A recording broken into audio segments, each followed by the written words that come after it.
Good afternoon. This is Paul Stolwick from the Nerve Center in Greensboro, North Carolina, also known as Hope Academy. And this is a short introduction for Dana and Andrew and John and Stephen and Wayne and Ansel and Nikki and who else? Kyle. I think I got everyone in there. Isaac. And what I want to do is give a quick introduction to the Regional Missionary Cohort that I want to launch this fall and continue into the early parts of next year, and a discussion of the book of Acts. I want to kind of spend a little bit of time preambling that and giving you some background to it, hopefully to help you make a decision to join in that as we go forward. And hopefully this shared screen will work. So let me just kind of walk through a couple things. First off, I've met each of you over the last 3 to 4 years. I don't see it as an accident. I'm out looking for people like you. I don't know what like you is exactly like, but there's a commonality of restlessness, a commitment to discipleship, a commitment to missional engagement in the triad.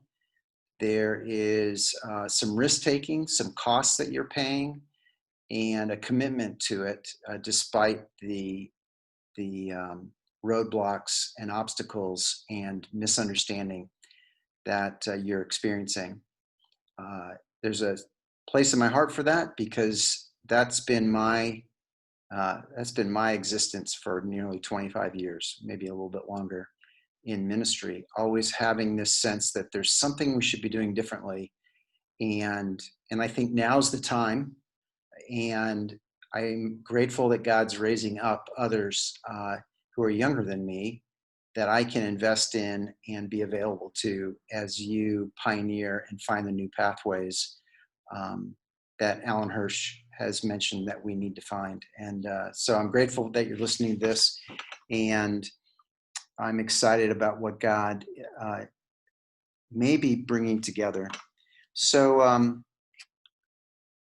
let me start with this quote from David Fitch. David Fitch is one of the few American guys that I follow and like what he says. He posted this on Facebook maybe a week or two ago.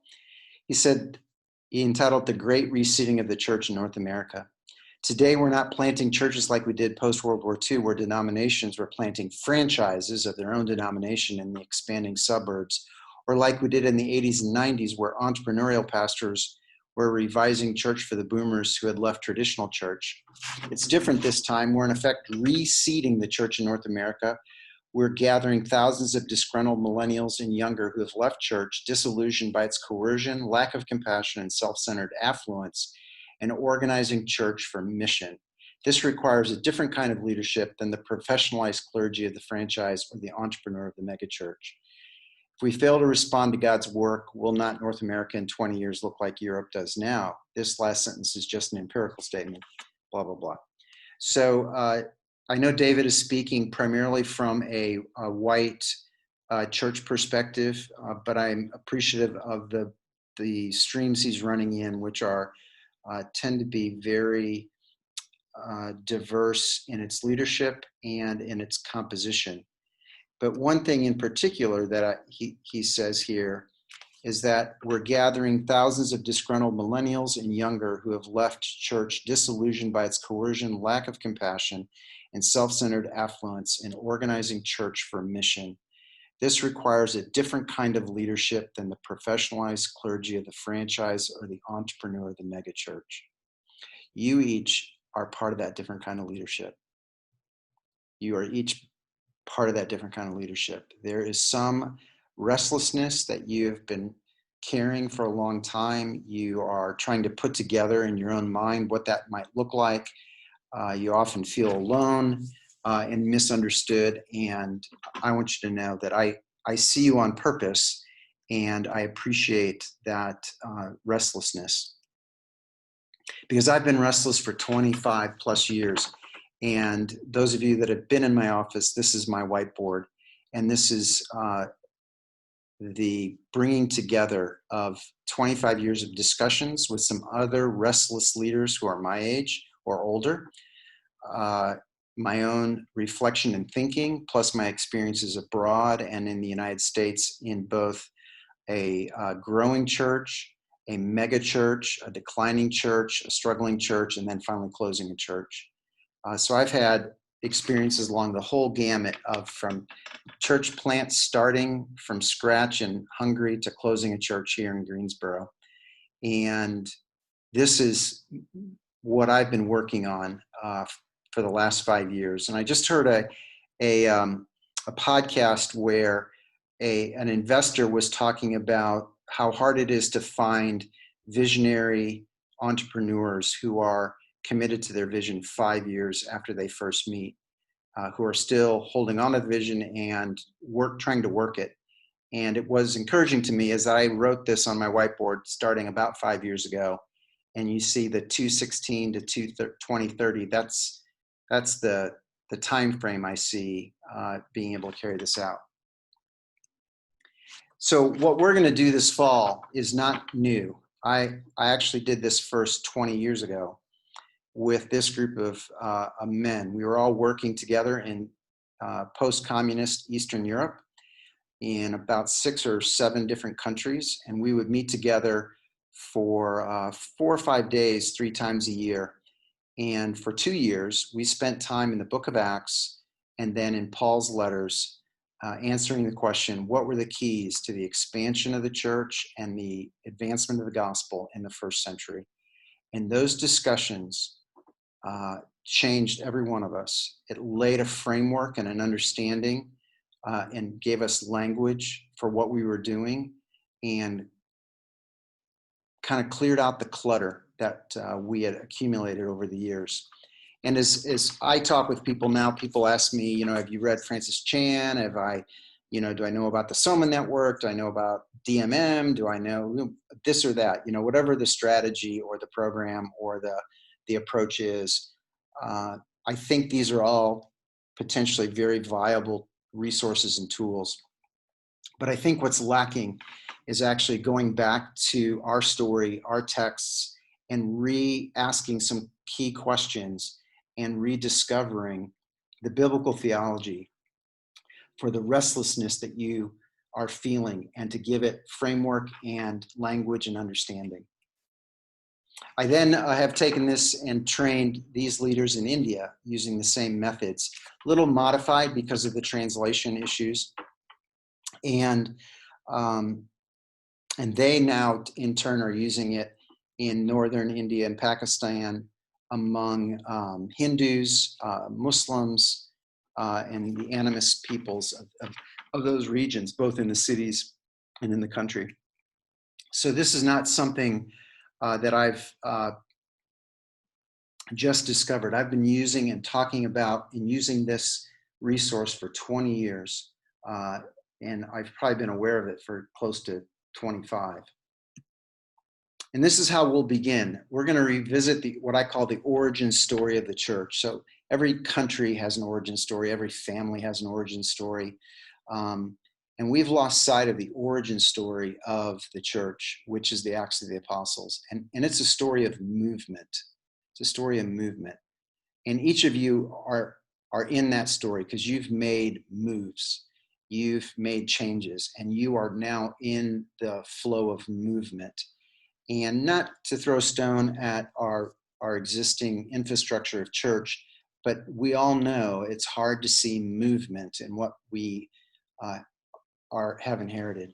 And so we're going to look at that and look at why and what were the keys to how the gospel advanced and how the church was established in the first century, because within those keys are the framework to operate. It'll give you hope, and then will help you assess what's there. We'll also do it as a peer learning group with a regional missionary band. So I'm not opening this up to everybody and anybody. This is by invitation because I've met you. I've heard what you're trying to do. I've heard your heart. Some of us have had longer conversations than others, and there's a commonality in that invitation. So I consider you at some level a peer group, and I'm intentionally bringing you together because at the base of that whiteboard is a regional missionary band. And I see that maybe what God may be doing is starting to bring together the relationships, like in the first century, of a regional missionary band working together, but without the influences and the levers of power that we've grown accustomed to in the West, and learning to work together out of mutual respect and commitment to the kingdom and the commitment to the gospel. And it'll be a learning group that's based on a Socratic discussion, which means that other than the first time we meet, where I will give a bit of a lecture, every other time we meet, it will be a facilitated discussion that I'll lead. And here's what we'll do. We'll have some things that we need to do privately on our own, and there'll be some things we do together. So privately, you'll be preparing by completing some readings and some writing assignments in Acts. I've broken up and created a workbook, and part of the reading and writing is actually reading Acts and rewriting in your own words, or summarizing and synthesizing the sections that you read. And I have it broken up in scenes to make it digestible and something you can do a little bit at a time or all at once. And then we're going to reflect on 5 big questions in your context and our context. Mid-South, 2020, with all the social dynamics that we're playing with. And together, my role will be to ask questions and facilitate learning. And so you'll need to come prepared, ready, having read, having thought through some things, and I will seed the conversation with questions, and I will help listen, synthesize, bring things back around, ask some follow-up questions, push you to expand your thoughts. And your role is to be ready to respond, to listen to others, to reflect on what people are saying, and then respond with your own thoughts in response to others, and build a shared learning experience from each other, bringing to the table these things that you've been reflecting on. We'll raise other and new questions, some of which we may have time to address, but others we'll just put on a parking lot for later. The identification of new key questions is one of the best gifts that we have as apostolic leaders.